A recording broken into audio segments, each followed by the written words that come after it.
The wheel turns. Ages pass, society becomes more advanced. Advancement leads to stability, to connection, to peace.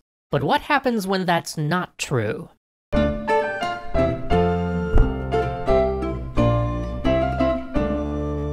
Often, when we think of the ancient past, the times before the Greeks and the Romans, we think of a barbaric or a primitive age. But that age of barbarism we think of actually followed the late Bronze Age collapse. Before the collapse, there were societies that wouldn't be rivaled again for half a millennium. So today, let's look at the technology, social policies, and political structures that made these kingdoms so impressive, so advanced, and that may, in the end, have led to their downfall. First, we have to talk about bronze itself. As we touched on last time, bronze is an alloy of tin and copper, and most of the Bronze Age world was missing at least one of those components. This meant that Bronze Age civilizations had to trade. And I'm not just talking about small-time exchanging of shinies. We're talking a full-on, modern-day, our society requires trade to function type of trade. Everything from farming to war depended on bronze, much in the same way it depends on petroleum today. So a globalized, internationalized system of trade sprung up around bronze, and with it came trade in almost every other good.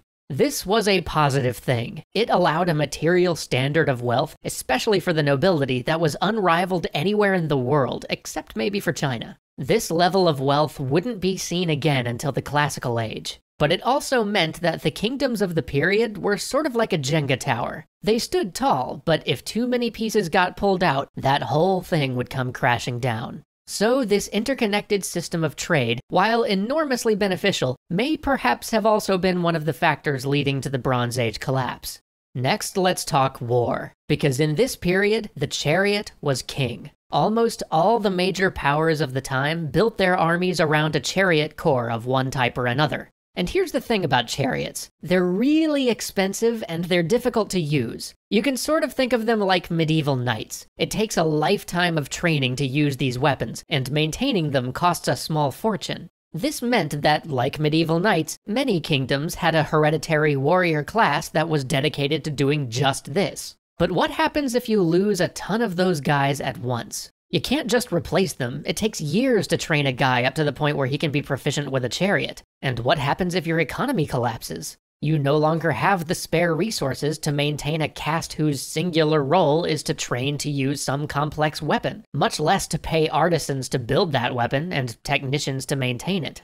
And so, while this particular engine of war was highly effective in a time when we hadn't really bred horses big enough to carry a man in full armor, it was also a liability. If things went really wrong, you could no longer maintain this highly sophisticated military machine. And then what happens if you need to defend yourself? What happens if you face some outside threat? What happens if you have to fight, but your whole conception of what an army is no longer viable?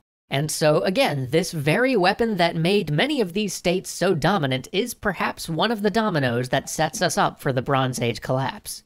And since we're talking about armies, let's talk about the governments they fought for, because these were incredibly organized, incredibly centralized governments. The level of central control in the late Bronze Age states is almost mind-boggling, far, far beyond the monarchies of the Middle Ages, perhaps even more than many modern states, which is important because due to this centralized control, many of the late Bronze Age kingdoms were structured as command economies. Every piece of grain, every dram of olive oil, every bar of bronze was tallied by the central government. Farmers were told what to plant, where to plant, and when. Mines were state-run operations. And clearly this varies a bit from nation to nation, but from Egypt to Mycenae, you had top-down economies organized by the central authority.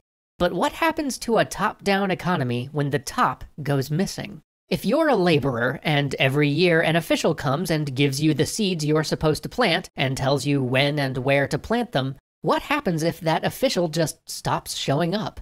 And this issue is compounded by two other pieces of technology. The first is irrigation. Bronze Age societies had very sophisticated irrigation systems. These were massive public works projects that took effort to maintain, and it took some element of centralized planning to build them efficiently to maximize crop yield. After all, having every farmer dig their own irrigation is going to get way messier than simply laying out 1,000 plots at once. This was great, as it meant high crop yields, which in turn meant that you could support big cities filled with artisans, priests, warrior nobles, and bureaucrats. And being able to support so many specialized positions in turn means more material wealth, a stronger government, and more opportunity for innovation.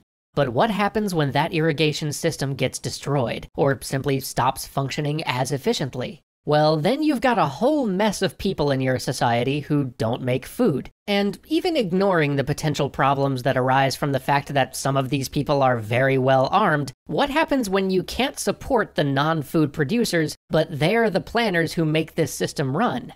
The problem just compounds until you have a runaway collapse. And that's not the only problem caused by using advanced irrigation to support an ever-growing population. First, there's the obvious issue of overpopulation. Even if your food supply can support a large number of people, can the rest of your infrastructure? There are health and sewage concerns. There's a question as to whether your economy can really employ all of these people. And of course, there's the question of whether you can keep these people from revolting. But there's also a less obvious problem with this type of intense agriculture, and that is soil degradation. Whenever you heavily farm an area, you leach out minerals, you create erosion, and you disturb the soil biology. Today, we do a great deal with modern farming techniques to avoid this, but the late Bronze Age was perhaps the first time that humans had farmed on this scale. And as we mentioned last time, while the Nile did bring with it rich silt that helped to restore the soil whenever it flooded, this just wasn't true of many of the other kingdoms. And so, silently, year after year, perhaps too slowly for anyone to really notice, crop yields decreased, and with them the ability to support the ever-growing population of the late Bronze Age states.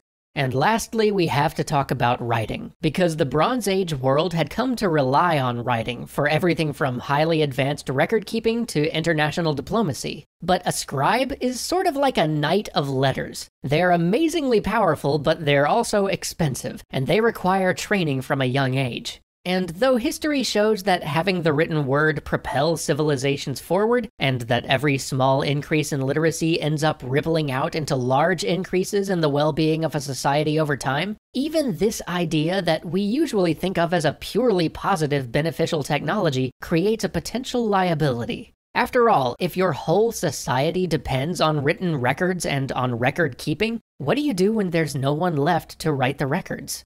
And so, piece by piece, the very complexity, the very advancedness that made late Bronze Age societies so impressive, so much better to live in than anything that followed for hundreds of years, also made them more fragile. As societies became complex, interweaving chains of trade, agriculture, education, and bureaucracy, the potential damage that could be caused by removing any link from those chains grew and grew. So join us next time as we look at what might have caused those chains to snap.